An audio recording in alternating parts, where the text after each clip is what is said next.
Alright class, so talking about the total peripheral resistance, which is the sum of all vascular resistance in the systemic circulation. So in this picture, let's focus on the picture. We do see the aorta running down, so that's the aorta as I labeled. And from the aorta we have these different branches coming out, right? We have these branches coming out which go to different organs, and we see a few organs, liver, kidney. So the branches of the aorta are bringing blood to these organs. Now the important concept is that these branches so this is the aorta, right? And then these are the branches. Now these branches run parallel to each other for most part of the body. So these branches are parallel, right? We have parallel flow here. So the point is, let's say this one comes to the liver, and then this one comes to the kidney. The point is, if the resistance changes, let's say kidney is providing a lot of resistance, so high resistance here. So if the resistance changes in one organ, that does not affect the liver. So let's say the kidney is providing a lot of resistance. Okay, that's fine. So less blood is flowing into the kidney. That does not affect the liver because they are parallel. Okay. And so that is the point here. So if you look here, blood flow to organs runs parallel to each other. So a change in resistance within one organ does not affect another because the blood flow is in parallel circuit. Vasodilation in large organ may decrease total peripheral resistance, obviously, and that obviously decreases the mean arterial pressure. If you have increased cardiac output, and vasoconstriction will actually make up for this. So if you have higher resistance in one organ, if you have a low resistance in one organ, there will be vasoconstriction somewhere else, and that will make up for this. Now this is really important. Blood pressure. How do we calculate blood pressure? We calculate blood pressure by multiplying cardiac output times total peripheral resistance. Very important. And do you remember how we calculate cardiac output? Cardiac output is heart rate times stroke volume. Okay, great. So now we are moving on to a different segment now, and we will talk about regulation of blood pressure. So how blood pressure is regulated in our body? It's a complex mechanism. And then if we have high blood pressure, there are compensatory mechanisms that bring it back to homeostasis. If we have low blood pressure, there are compensatory mechanisms that bring it back to homeostasis. Now we will start our discussion with the compensatory mechanisms that work for the low blood pressure, bringing it back to homeostasis. Tomorrow I will post another video that will talk about compensatory mechanisms for high blood pressure. I am totally booked up today. I have too many things to take care of, so that part will be posted on Canvas tomorrow. High blood pressure. Okay, so let's get started. So low blood pressure is also called hypotension, and when we have a blood pressure lower than 100 millimeters of mercury, we call it hypotension or low blood pressure. Now, how does our body detect that, and what are the compensatory mechanisms that work to bring things back to homeostasis? That's our question here. So we will start with the baroreceptor reflex. So I have drawn out few things here. We do see the heart, right? We do see the heart, and we see the aorta coming out of the heart.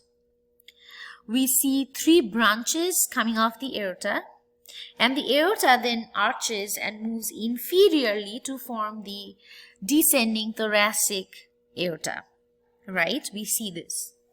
We also see, I have also drawn a brain and part of the brainstem with pons and medulla oblongata, and that is coming down inferiorly as the spinal cord. Great. What else do we see here? At the very bottom of the PowerPoint, you see a blood vessel, and on the left hand side you see the kidney, and sitting on top of the kidney in purple you see the adrenal gland. So we will take one at a time. Okay, on the heart, let's start with the heart. On the heart, what do we see? You see those orange blobs, right? Those orange blobs are nothing but your SA node and AV node. I want you to understand that. And then on the aorta and on the at the point where the right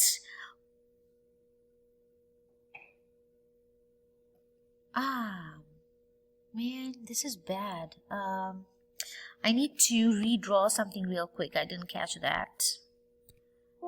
So let me see if I can erase quickly. Quick class. I am sorry. So this thing. Quick. So you will have another blood vessel, but this is the one that will divide. And all the purple dots will be here. Alright, I'm good. So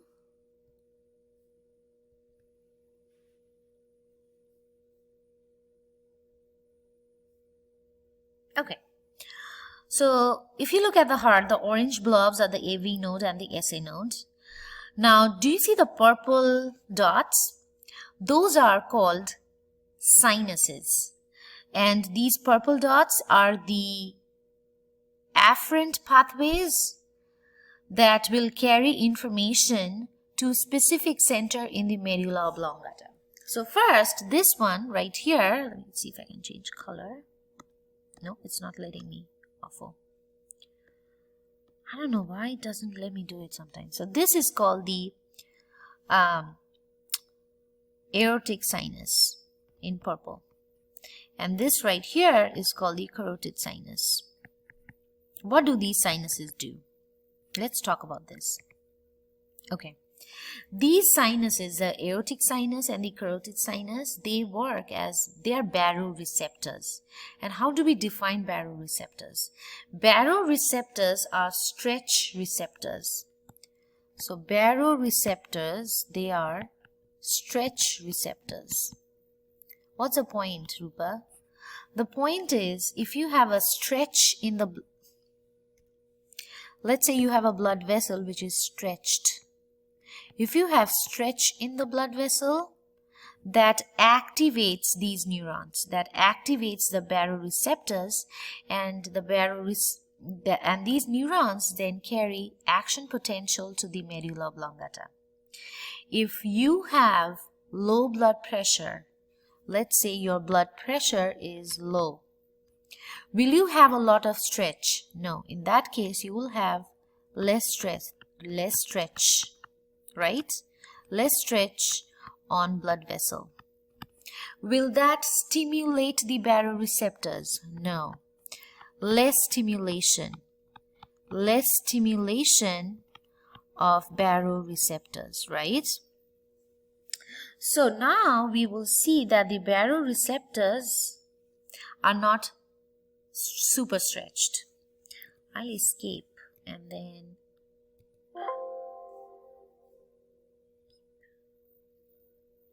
the baroreceptors are not very stretched.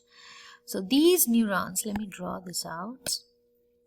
So these neurons carry the information about less stretching to the specific center of the medulla oblongata. Same with this, the baroreceptors, which are located on the aortic sinus, carry information to the specific center in the medulla oblongata. So the region in the medulla oblongata, the specific region, is receiving information. And what type of information is he receiving? He is receiving that, there is low blood pressure. There is less stretch on the arteries. So it receives information about low blood pressure. It knows that the blood pressure is low. Now this center can actually talk to three centers. Do you see three centers, a red, a yellow, and a green? The red center is called cardiac acceleratory center, and usually we put CA. The yellow center is called vasomotor center, and the green center is called cardiac inhibitory center. Good. Now, the specific center in the medulla oblongata can talk to these three centers, right? What it'll immediately do is, let me draw with black, it will activate the cardiac acceleratory center. It'll also activate the vasomotor center. It will inhibit the cardiac inhibitory center. Why? Think about it. Low blood pressure. So what do you want? You want the blood to pump more blood, to pump faster and to pump more blood, right? So you need increase in heart rate. Increase in heart rate will, so you need more contraction, and more contraction will increase heart rate. And that will increase blood flow. So you will have higher blood flow. That's why this center in the medulla oblongata is positively stimulating the cardiac acceleratory center, positively stimulating the vasomotor center, which will help in vasoconstriction. We will look at it. And then you don't want to inhibit the heart, right? So you are inhibiting the cardiac inhibitory center. Make sense? Great. Now, the cardiac acceleratory center in turn will talk to, let me use purple here. This will talk to this specific region here. And then from this region, you will have a motor neuron which will come and talk to the SA node and AV node. I want you to remember another thing. The cardiac acceleratory center is controlled by the sympathetic nervous system. The vasomotor center is controlled by the sympathetic nervous system, and the cardiac inhibitory center is controlled by the parasympathetic nervous system. So obviously the purple neurons that are coming to the SA node and AV node, these are sympathetic neurons, right? And sympathetic, remember, do they pace up? Yes. So these will release norepinephrine. It will release norepinephrine on the adrenergic receptors and cause the SA node and the AV node to fire more action potentials. So you will have more firing from the SA node and AV node. And as you have more firing from the SA node and AV node, that will increase the heart rate. If the heart rate is increased, you will have increase in cardiac output, and that will help in increase in blood pressure. So let's review this one more time.